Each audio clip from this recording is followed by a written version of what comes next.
लंबे काले बाल वाली चुड़ैल की नवरात्रि। कोमल मंदिर से बाहर आती है। कोमल के सिर के बाल, उसके घुटने इतने लंबे काले घने थे। तभी एक अमीर लड़का रोहन कोमल को देखता है। वाह, कितने लंबे बाल हैं इस लड़की के। कौन है ये? इसे तो अपना बनाना ही होगा। तभी रोहन के पास खड़ी गांव की कुछ महिलाएं। बड़ी संस्कारी है कोमल बिटिया। आजकल ऐसी लड़कियां देखने को कहाँ मिलती हैं। सच कहा आपने दामिनी बहन, कोमल बिटिया माँ दुर्गा की सच्ची भक्त है। गांव की महिलाओं से कोमल की तारीफ और उसकी भक्ति की बातें सुनकर रोहन उसका दीवाना हो जाता है। इधर कोमल अपने छोटे से घर में आती है। वो अपने गरीब माता पिता तनुजा, शेखर के साथ रहती है। कोमल बचपन से माँ दुर्गा की बहुत बड़ी भक्त थी। वो अपने सवेरे की शुरुआत माँ के दर्शन, पूजा और दुर्गा माँ की मूर्ति का श्रृंगार करके करती है। कोमल के सिर के बाल बचपन से ही काफी लंबे घने थे। तनुजा, हमारी बिटिया कितने सच्चे मन से माता रानी की पूजा करती है ना? जी, सही कहा आपने। तभी कोमल अपने घर के आंगन में आती है। तभी वहां उसकी पड़ोसन, उसकी बचपन की सहेली रिया आती है। रिया बहुत गोरी, खूबसूरत और अमीर लड़की थी, पर उसके सिर के बाल बहुत छोटे थे। रिया, हो गई तेरी सुबह? हाँ कोमल, अब तेरी तरह मुझे हर रोज सवेरे 5 बजे उठने की आदत नहीं है ना। तभी रोहन अपनी कार में अपने माता पिता उर्मिला, बलराम और बहन पायल के साथ वहां आता है। अरे रोहन, आप यहाँ? रिया, तुम कोमल को जानती हो? हाँ, आपकी तरह कोमल भी मेरी बचपन की सहेली है। रिया और रोहन दोनों कॉलेज में एक साथ पढ़ते थे। माँ, पिताजी, यही है वो कोमल। अरे वाह, कोमल जी के सर के बाल तो कितने लंबे हैं।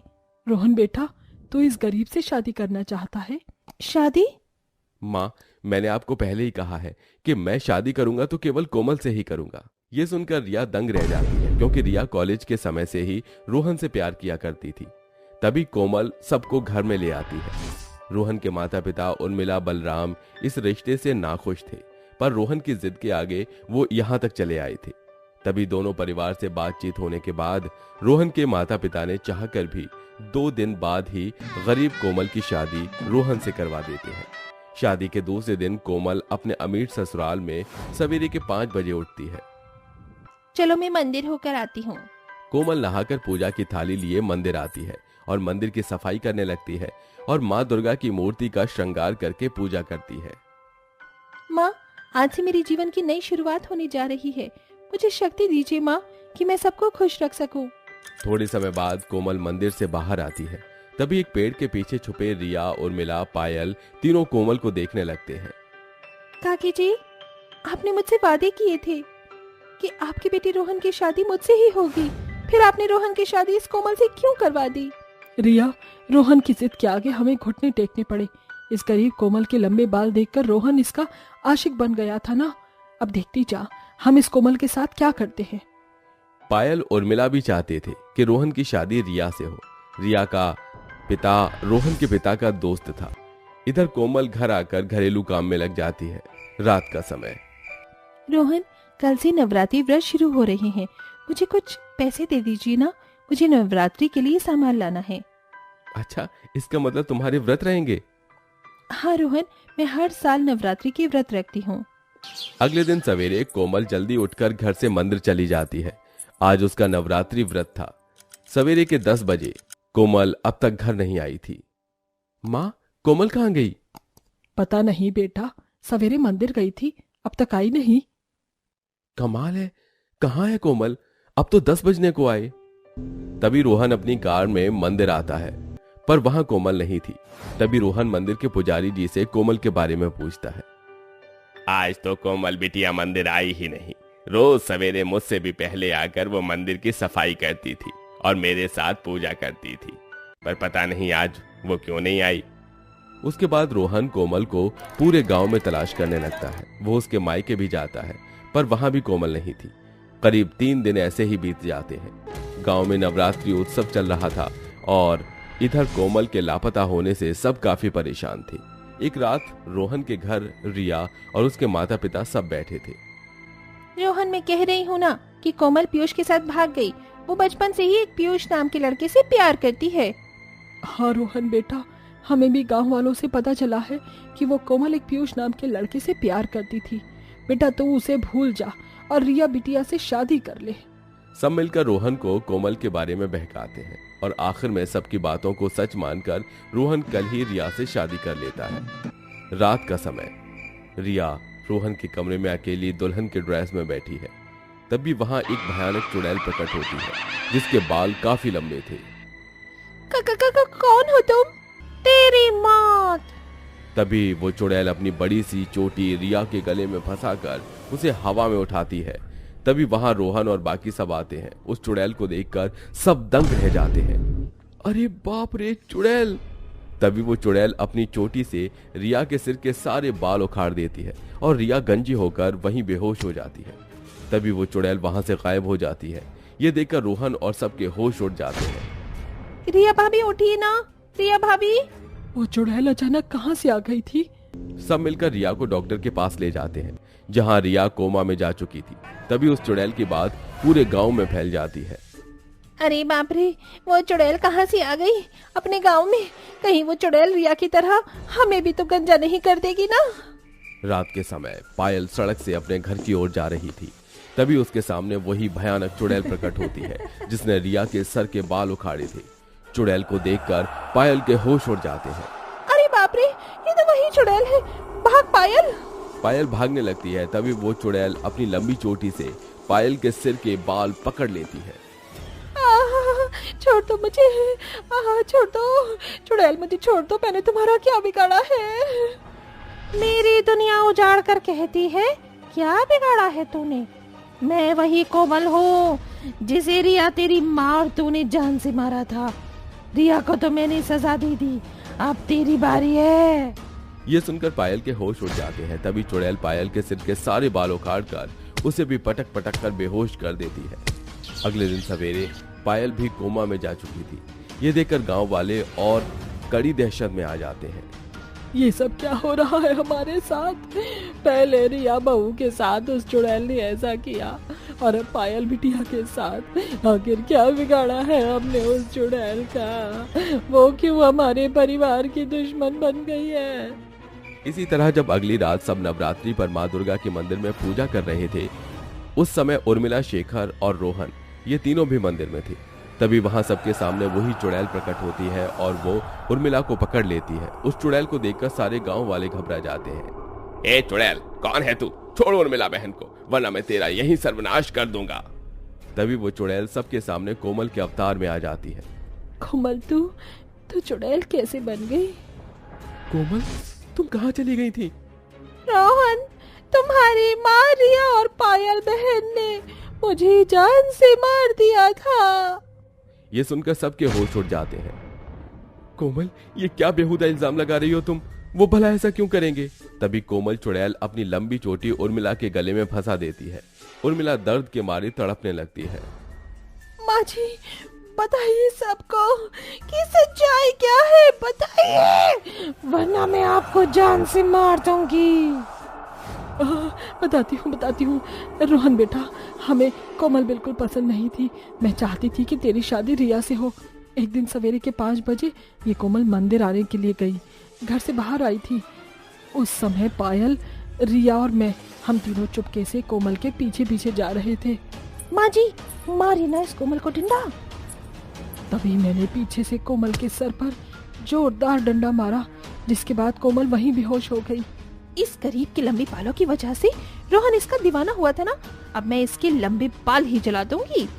तभी हमने कोमल के सर के बाल को आग लगा दिए थे, पर हमें कहाँ पता था कि वो आग कोमल के बालों के साथ साथ कोमल को ही अपने चपेटे में ले लेगी।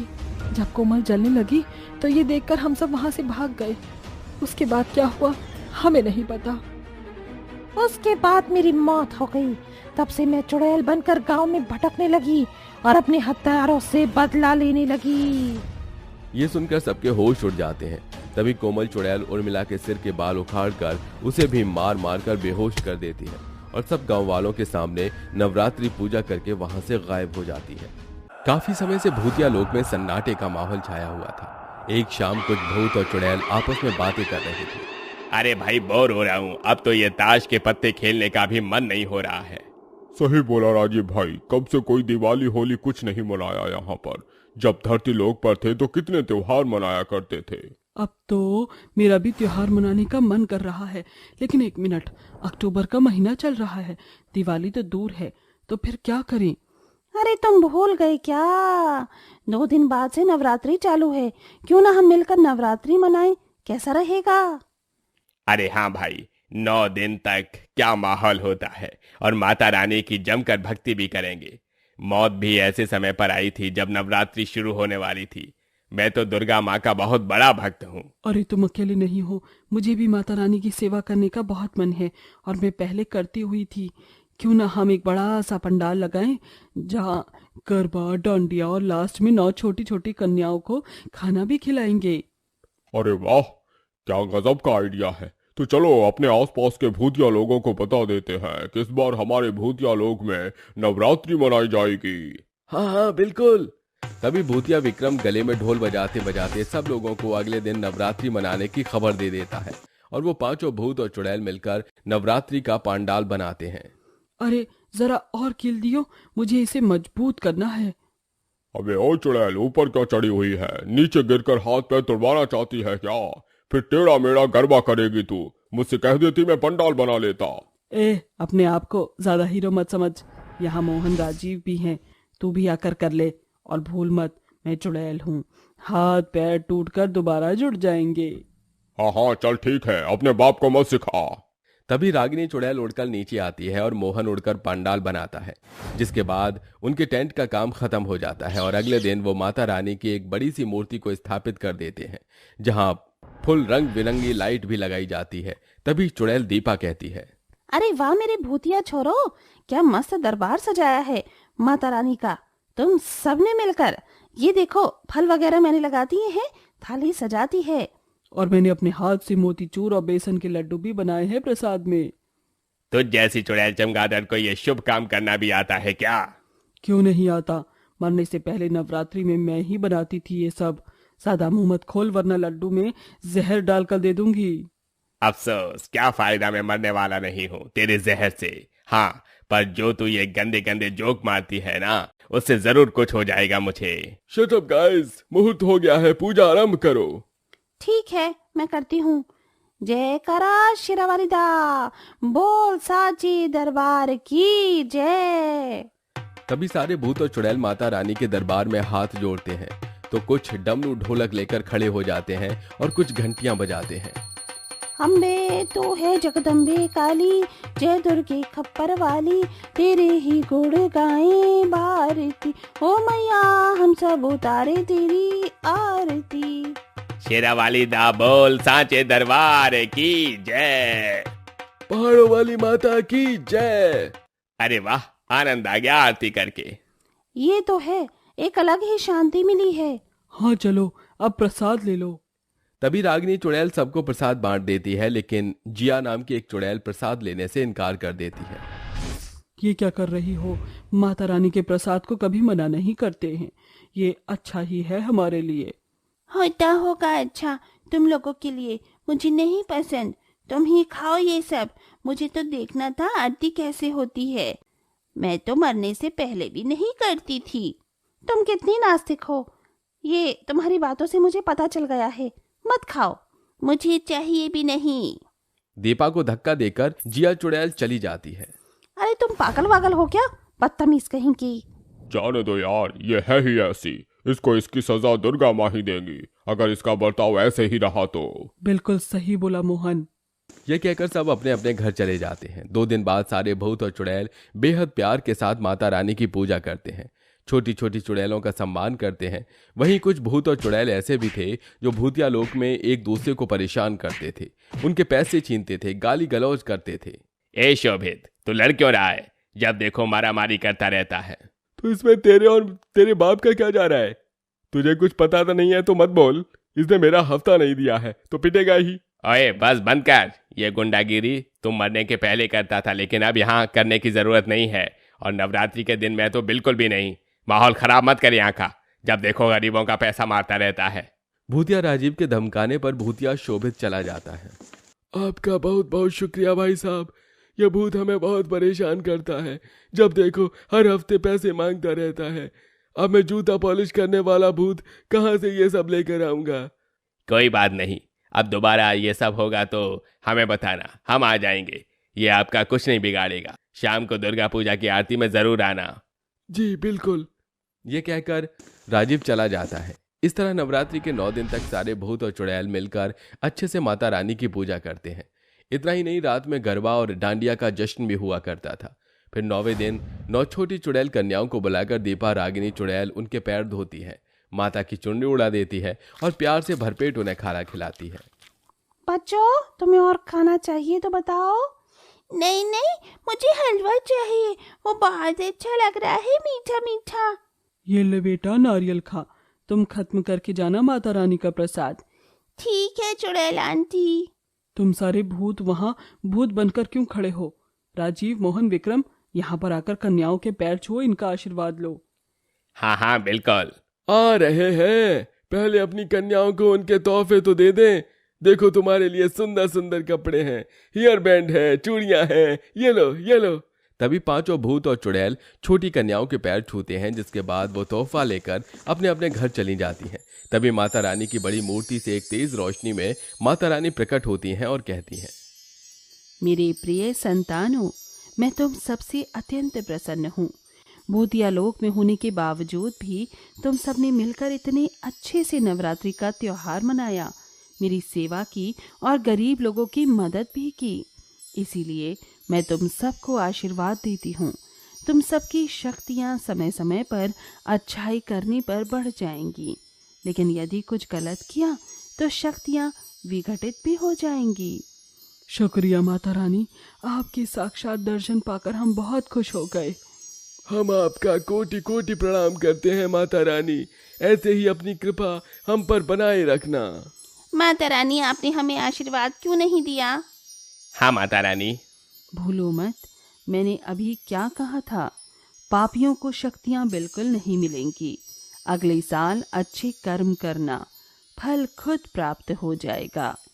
तभी दुर्गा माँ अंतर्ध्यान हो जाती हैं, जिसके बाद पापियों को उनकी सजा मिल जाती है और अगले साल वो फिर से नवरात्रि की पूजा करते हैं, जिससे उन्हें सौभाग्य स्वरूप माता रानी का आशीर्वाद मिलता है और वो सब खुशी खुशी भूतिया लोक में रहने लगते हैं।